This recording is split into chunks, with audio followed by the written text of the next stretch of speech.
আজকে আমি রান্না করব পাঙ্গাস মাছ। এখানে আমি কয় পিস পাঙ্গাস মাছ নিয়েছি, ধুয়ে পরিষ্কার করে এখন আদা রসুন হলুদ লবণ দিয়ে মেখে নিব মাছটাকে ভাজার জন্য। দিয়ে দিয়েছি হলুদ লবণ আদা রসুন। এখন মাছটাকে সুন্দর করে মেখে নিব। মাছটা আমার মাখা হয়ে গিয়েছে, এখন ভেজে নিব। ফ্রাই প্যানে আমি তেল দিয়ে দিয়েছি।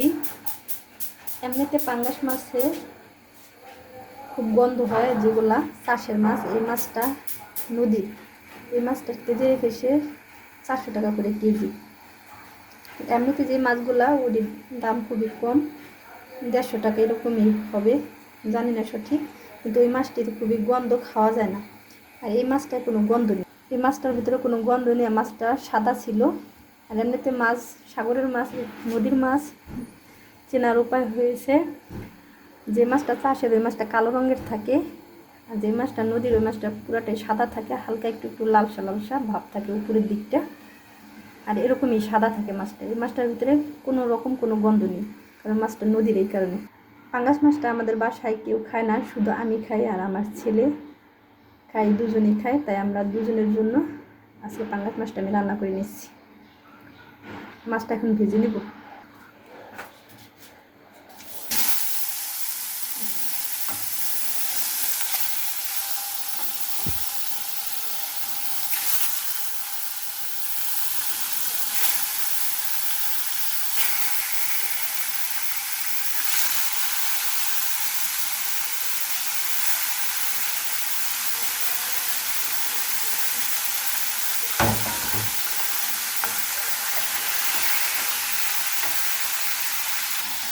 শীতের টাইমে নতুন সবজি দিয়ে পাঙ্গাস মাছ রান্না করলে আমার কাছে খুবই ভালো লাগে খেতে। গরমের টাইমে সেরকম আমাকে পাঙ্গাস মাছটা সেরকম একটা ভালো লাগে না। শীতের টাইমে ভালো লাগে, কারণ নতুন সবজি থাকে। আজকে আমি পাঙ্গাস মাছটা রান্না করব নতুন আলু দিয়ে, ফুলকপি দিয়ে, বেগুন, টমেটো দিয়ে। এই মাছটা আমি হালকা ভেজে নেব। এরকম একটা ভাজবো না মাছটা।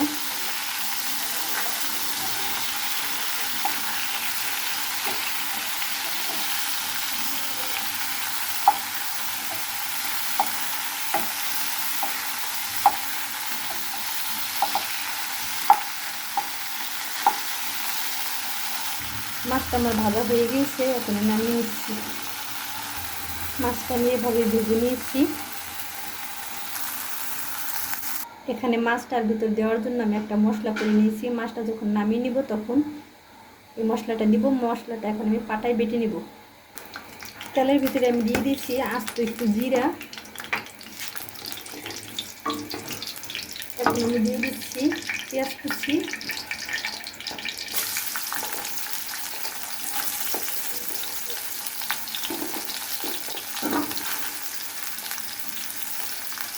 আর দিয়ে দিচ্ছি কাঁচামরিচ। এখানে আমি 2টা কাঁচামরিচ দিয়ে দিয়েছি। ঝালটা সেরকম দিব না, ঝাল দিলে আমার বাচ্চা খেতে পারবে না, তাই আমি ঝালটা সেরকম দেবো না। এই কাঁচামরিচটিতে সেরকম একটা ঝাল নেই কোনো।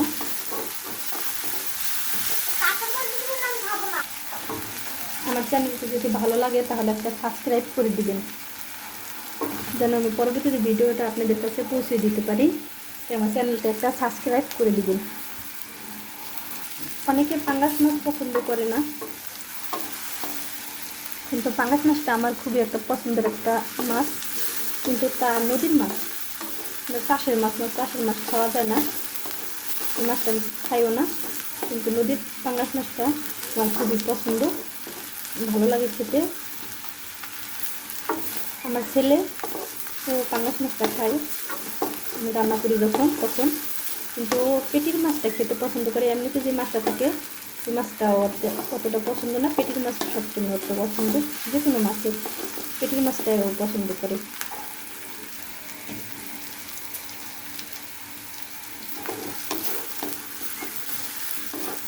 পেঁয়াজটা আমি একটু ভালোভাবে ভেজে নিচ্ছি। এখানে আমি কি কি সবজি দিব মাছের ভিতরে তা দেখাচ্ছি। এখানে নিয়েছি কিছু ফুলকপি, আর নিয়েছি বেগুন, আর নিয়েছি আলু, আর টমেটো। আলুটা আমি নতুন আলু নিয়েছি, আলুটা আমি সিদ্ধ করে নিয়েছি হালকা, আর ফুলকপিটাও হালকা একটু সিদ্ধ করে নিয়েছি। পেঁয়াজটা আমার ভাজা হয়ে গিয়েছে, এর থেকে বেশি ভাজবো না। এখন এখানে দিয়ে দিব আদা রসুন বাটা,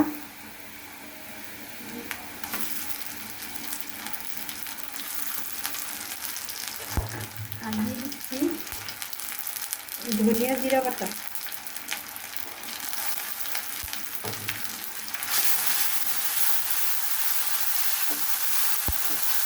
মশলাটা একটু ভালোভাবে ভেজে নিব, যেটা আদা রসুনের গন্ধটা না থাকে।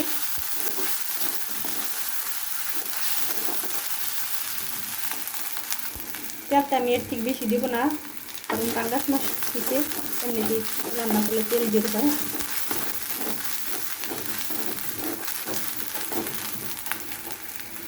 দিয়ে দেবো এখানে সামান্য পরিমাণে একটু পানি।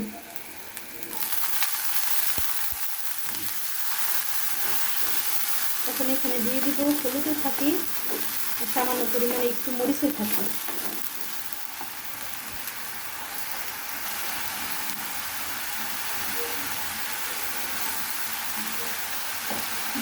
হলুদের থাকি আর দিচ্ছি একটু মরিচের থাকি, আর দিব পরিমাণ মতো লবণ। ঝালটা দিয়ে যার স্বাদ মতো দিতে পারে বাড়িয়ে কমিয়ে।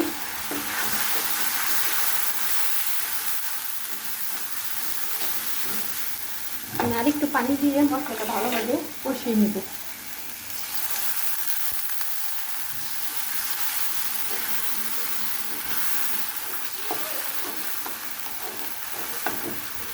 মাছ মাংসের ভিতরে আমি সবসময় মশলাটা ভালোভাবে কষিয়ে নিই। আমার মনে হয় মশলাটা যদি ভালোভাবে কষানো হয় তাহলে যে কোনো খাবারই রান্না করা হোক না কেন খেতে খুবই মজা হয় খাবারটা।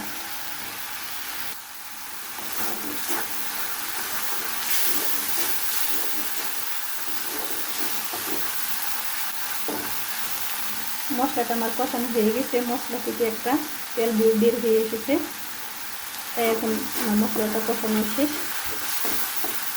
এখানে দিয়ে দেবো মাছ।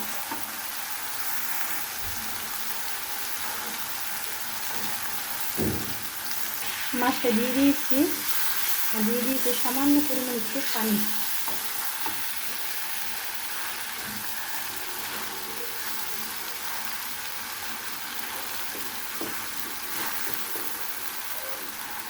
মাছটা দিয়ে আমি 1 মিনিটের মতো একটু কষিয়ে নিচ্ছি মাছটা। মাছটা আমার কষানো হয়ে গিয়েছে, এখন মাছটা তুলে নিচ্ছি।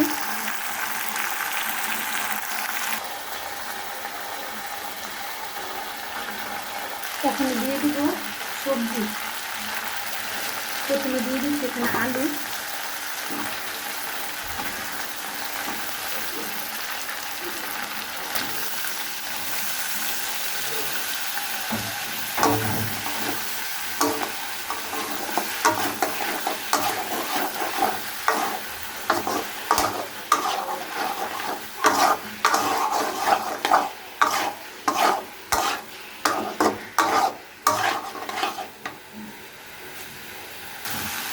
এখন দিয়ে দিব লেবু।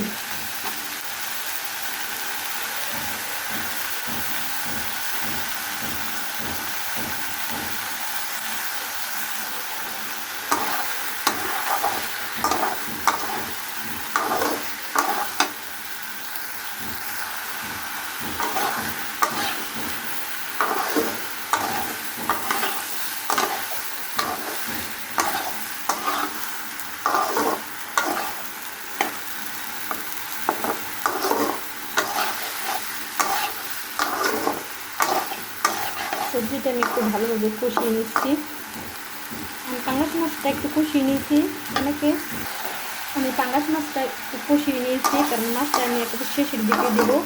এটা যখন হয়ে যাবে তখন প্রথমে দেবো না, প্রথমে দিলে মাছটা ভেঙে যেতে পারে। আবার অনেকে কষিয়ে নাও নিতে পারেন, শুধু ভেজে পরে মাছটা দিয়ে দেওয়া যায়, কিন্তু আমার কাছে এগুলো কষিয়ে নিলে ভালো লাগে, তাই আমি এগুলো কষিয়ে নিয়েছি মাছটা। আমি আর কষাবো না, কারণ আগে থেকে আলু আর কপিটা একটু সিদ্ধ করা ছিল।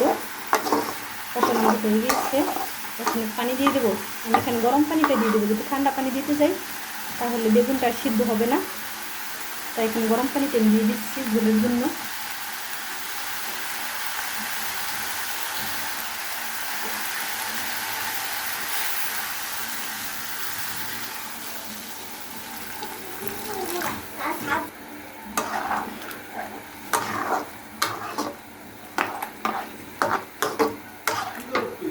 ফুলকপির ফুলটি আমি এরকম আস্তে আস্তে রেখেছি, আস্তে আস্তে থাকবে এটার ভিতরে।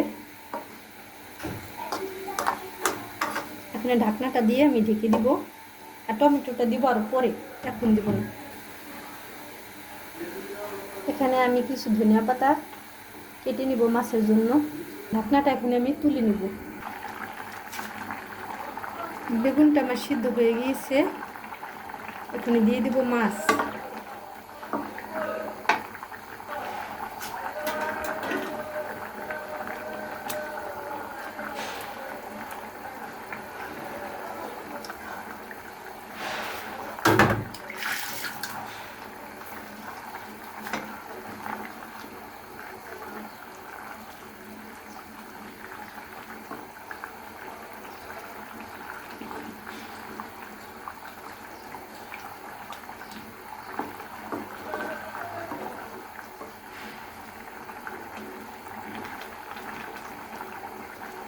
এখানে দিয়ে দিব এখন টমেটো।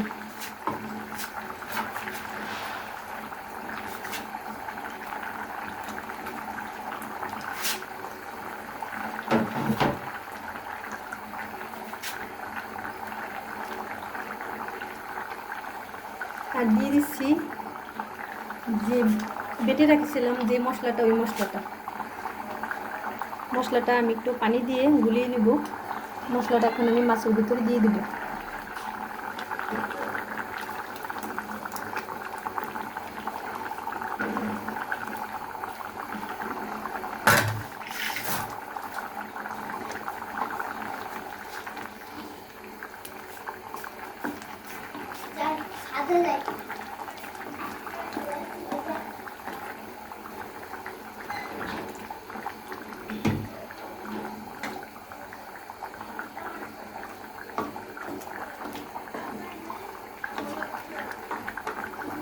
আর দিয়ে দিচ্ছি এখানে ধনিয়া পাতা কুচি।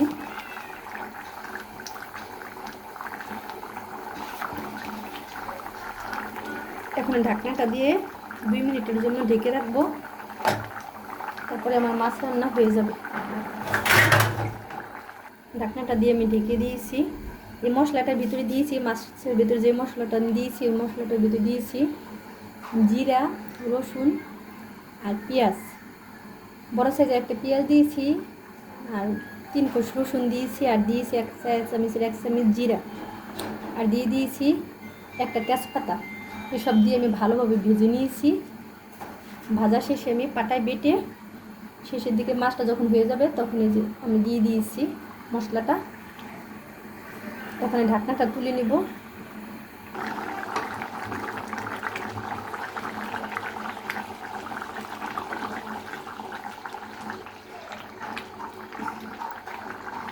মাছটা আমার রান্না হয়ে গিয়েছে, টমেটোটাও সুন্দরভাবে সিদ্ধ হয়েছে। টমেটোটা আমি সব টাইমেই এরকম শেষের দিকে দিই, প্রথমে দিই না। এখানে আমি মাছের তরকারিটা নামিয়ে নিচ্ছি।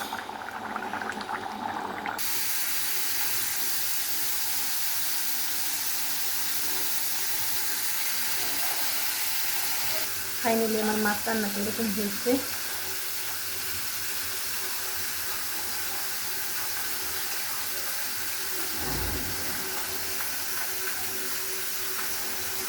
ফাইনালি আমার মাছ রান্নাটা এরকম করেছি। ঝোলটা বেশি পাতলাও করিনি, বেশি ঘনও করিনি, মিডিয়াম রেখেছি। টমেটোটি আমি এরকমই রেখেছি আস্তে আস্তে, আর ফুলকপিটিও আস্তে আস্তে রেখেছি।